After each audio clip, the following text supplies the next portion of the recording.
years ago, I started noticing that a lot of my friends and even some of my family were being prescribed psychiatric medication. And this was happening to a lot of people that I knew in a very short period of time. So I started doing research to try to find out and understand what was going on around me, because this felt like this was a bigger issue than what I was just seeing at the time. Where did all this stuff come from? It came from nowhere? Fairly unlikely. It's been around for a long time, but why now?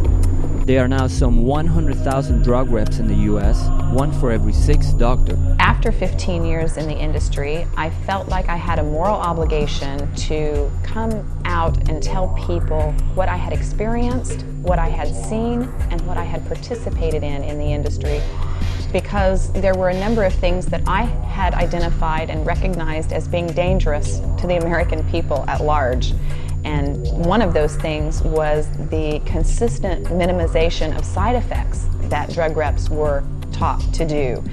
And I was very concerned about the fact that it was seemingly less and less popular to give full disclosure about our drugs as time went on in my profession, and we were more responsible for marketing information being given to the doctors than actual good medical information, fair balanced medical information. Pharmaceutical companies spend $24 billion in marketing each year, and 90% of it is aimed at physicians. In recent years though, these companies started targeting the American public, mostly through television advertising, by guiding the public to go see their doctor. And now, we have reached the point that 80% of all psycho stimulants in the world are consumed by Americans. We were starting to be encouraged to minimize more and more and to skillfully sidestep the concerns and objections of physicians. And I knew that that created a dangerous environment for the patient. And I saw firsthand several circumstances where my minimization of side effects or misinforming a physician had actually resulted in the patient being damaged and or killed. And so I decided that there was something very, very wrong with the way that drugs were being approved and marketed, and the FDA was no longer serving the position for the people that they were supposed to serve, to protect our interests and to make sure that dangerous drugs were not being released onto the marketplace. The motivation of a psychiatrist to continue down this path is money. One study showed that 9 out of 10 kids that go to a psychiatrist for treatment wind up on drugs. We stand today with about 10 million American school children on mind-altering drugs. 10 million kids. When they use drugs, usually they don't study the brain. So the doctor pretty much told her if I wasn't put on medication that they would report her to child services. They try and force anyone to do or learn specific things, especially like with the use of like medication or whatever, is wrong, inherently evil. Take you to that. Oh no, my parents were like, hell nah, like we're not putting him on any your speed, your craziness. Part of the big problem here is that sometimes those horrible, even deadly side effects are not listed on the label. The reason for that, the side effects didn't actually show up until the drugs went on the market. So antidepressants, drugs for ADHD, Vioxx, those are all examples where problems did not show up until after the drugs went on the market. When children are prescribed these drugs, they've many times had a very superficial, inadequate evaluation. They'll go by, the doctor will prescribe the drug sometimes based on a 15-minute conversation with a parent. I've had parents call me and they say, Dr. Velkoff, the psychiatrist interviewed me for 10 minutes and said, your child needs Ritalin or another medication. And they're going by symptoms. And then they're using trial and error to see, well, let's see what this drug does. Let's try this dosage. Well, let's up the dosage. Or let's try this drug. It's very unscientific how they treat these children with drugs. Like taking ecstasy or something, like when you take ecstasy, it shoots up your serotonin and makes you really happy, and then but then when you're done, like 3 hours later, like the serotonin is all flushed and you're all depressed and bummed out, you know? It seems like a lot of drugs probably work that way, you know? Like they just make you really temporarily fixed, you know what I mean? There's no button a doctor can press that's like, oh, he's happy now. You know, they're trying, but that's a hard thing to do, you know? It's like little pills that are temporary fixes, you know? Suicidality is now known as a side effect and is now on the label for antidepressants. The Fox News investigation found a disturbing number of recent young shooters were either on antidepressants or were withdrawing from antidepressants, including 15-year-old Kip Kinkle, withdrawing from Prozac when he shot 22 classmates, killing 2 after murdering his mother and stepfather. 12-year-old Christopher Pittman on Luvox and withdrawing from Paxil when he killed his paternal grandparents. 14-year-old Elizabeth Bush on Prozac when she blasted away at fellow students in Williamsport, Pennsylvania, wounding 1. 18-year-old Jason Hoffman on Effexor and Celexa when he opened fire at his California high school, wounding 5. 15-year-old Sean Cooper on a mix of antidepressants when he shot at students at his Idaho high school. 15-year-old TJ Solomon also on a mix of antidepressants when he aimed his shotgun at classmates in Conyers, Georgia, wounding 6. And 17-year-old Eric Harris on Luvox when he and his partner Dylan Klebold killed 12 classmates and a teacher at Columbine.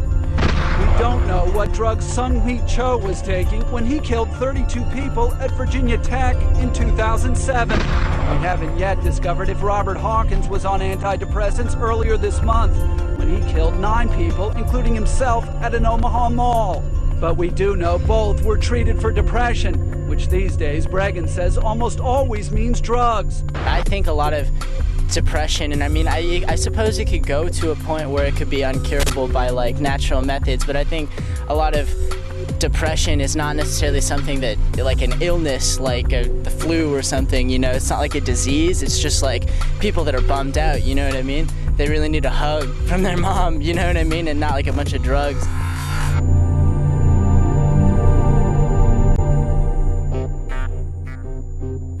I think there are some drugs that we are taking today that are seriously jeopardizing our ability to fall in love and stay in love.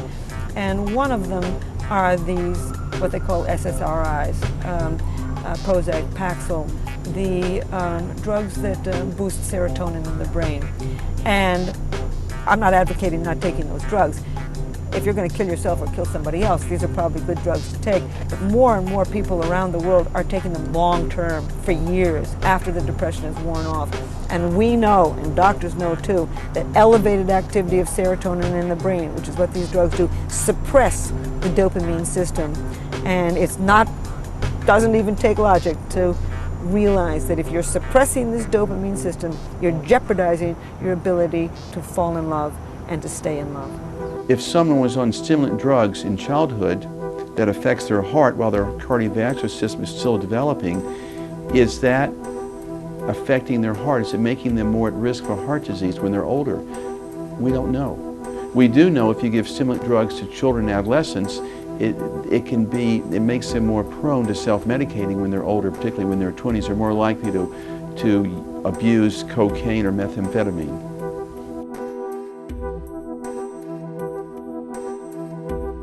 The problem is that it's a temporary fix. The drugs do not develop the brain whatsoever. It only masks the problem. And the drugs that they use are either amphetamines or amphetamine-like drugs. I am really uncomfortable with putting children on amphetamines. I think it's wrong.